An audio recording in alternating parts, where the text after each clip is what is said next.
Hello student, question दिया है, if the 4 points whose position vectors are this and this and this and that are coplanar then alpha is equal to, मुझे alpha की value बतानी है।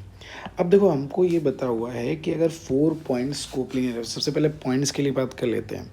अब देखो, अगर हमने पॉइंट्स के लिए बात कर लिया तो यहाँ पे देखो पॉइंट्स में दिया हुआ है, पहला पॉइंट ए जो गिवन है वो कितना आ गया, 3, -4, 2 आ गया। जो बी पॉइंट गिवन है वो कितना दिया है, 1, 2, -1। और फिर तीसरा जो सी पॉइंट गिवन है वो कितना दिया है, -2, -1, 3 आ गया। और जो डी पॉइंट दिया हुआ है फोर्थ पॉइंट, वो 5, -2 अल्फ़ा और 4 दिया हुआ है। ठीक है। अब देखो, ये पॉइंट्स गिवन है, तो देखो हमने ये पढ़ा है कि अगर 4 पॉइंट्स कोप्लेनर हैं तो इसका मीनिंग क्या होता है, उनका जो डिटर्मिनेंट आता है। अब देखो कैसे क्या करते हैं, x2 - x1, y2 - y1 और z2 - z1। फिर इसी तरह x3 - x1, y3 - y1, z3 - z1, x4 - x1, y4 - y1 and z4 - z1 की वैल्यू क्या हो जाती है, ज़ीरो हो जाती है।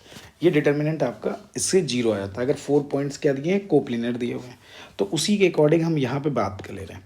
तो अगर हमने यहाँ पे बात कर लिया तो ये पॉइंट्स कोप्लेनर दिए हुए हैं, तो कोप्लेनर के लिए हमने क्या कर दिया कि सबसे पहले तो इसके अकॉर्डिंग हमने कर दिया। तो सबसे पहले x2 - x1 दिया हुआ था, तो x2 - x1 दिया था, तो ये x2 हो गया, ये x1 हो गया, तो 1 - 3 आ गया। ठीक है, 1 - 3 आ गया, -2 - 3 आ गया, 5 - 3 आ गया, ये आ गया। फिर अब y2 माइनस के लिए बात कर लेते, तो ये 2 + 4 आ जाएगा, -1 + 4 आ जाएगा, -2 अल्फ़ा +4 आ जाएगा। इसके लिए बात कर ले रहे हैं तो ये -1 - 2 आ जाएगा, 3 -2 आ जाएगा, 4 -2 आ जाएगा। तो इसकी वैल्यू आपकी क्या होनी चाहिए, ज़ीरो होनी चाहिए। तो इसका मतलब ये जो डिटर्मिनेंट आ जाएगा ये आपका कितना आ जाएगा, -2 -5 एंड 2,